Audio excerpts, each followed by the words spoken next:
that it is not acceptable. Like when I go they shout, Lagos is Igbo land, Yoruba land. Lagos is white man. Go to Ministry of Land in Lagos. See what Yoruba people, how many percentage of Lagos do Yoruba people own? How much of the land? How much of the, go and look at it. The whole Nigeria. How much, look at your oil industry. Who is controlling it? It's there. They hide it in plain sight. It is hidden in plain sight. Eco Hotel, that's the most expensive real estate in the whole Lagos. Who owns it? Is it you? Have you seen Eco Hotel real estate? Now, Eco Atlantic is an extension of Eco Hotel owned by the same foreigners. Is it you that own it?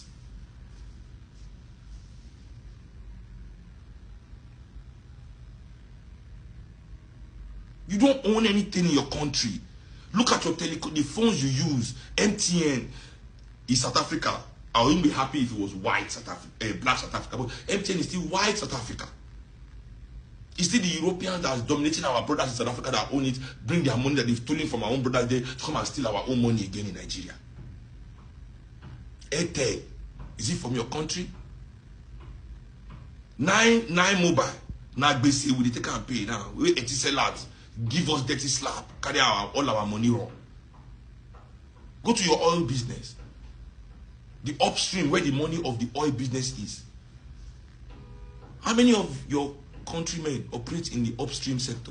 How many of them compete with Shell and Chevron and Mobil and Texaco and Elf and all these huge European companies and BP all draining Nigerians' oil?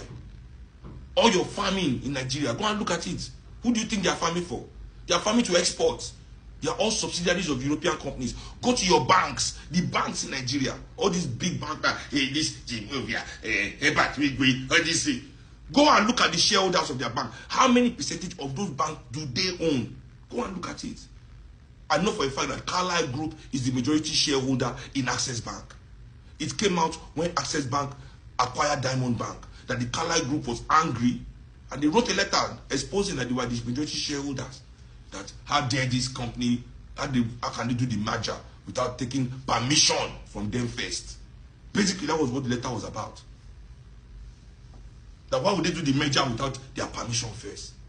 Imagine these Oyibos coming to tell us that we shouldn't rescue ourselves financially. Anyway, that's another story entirely.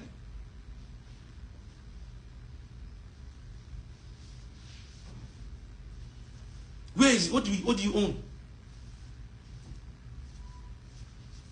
Absolutely nothing. In the country, we're all shouting, Igbo is this, Yoruba is that. We own nothing. And these elites, these politicians, they are willing, this little 20 to 30% that they are allowed to control in their own country. They are happy with it because it allows them to send their children to Europe and America to buy the best houses, to buy the best cars, that Oyibo make with the money, buy the best houses in the Oyibo land, keep the money in the Oyibo bank. You know, it allows them to access white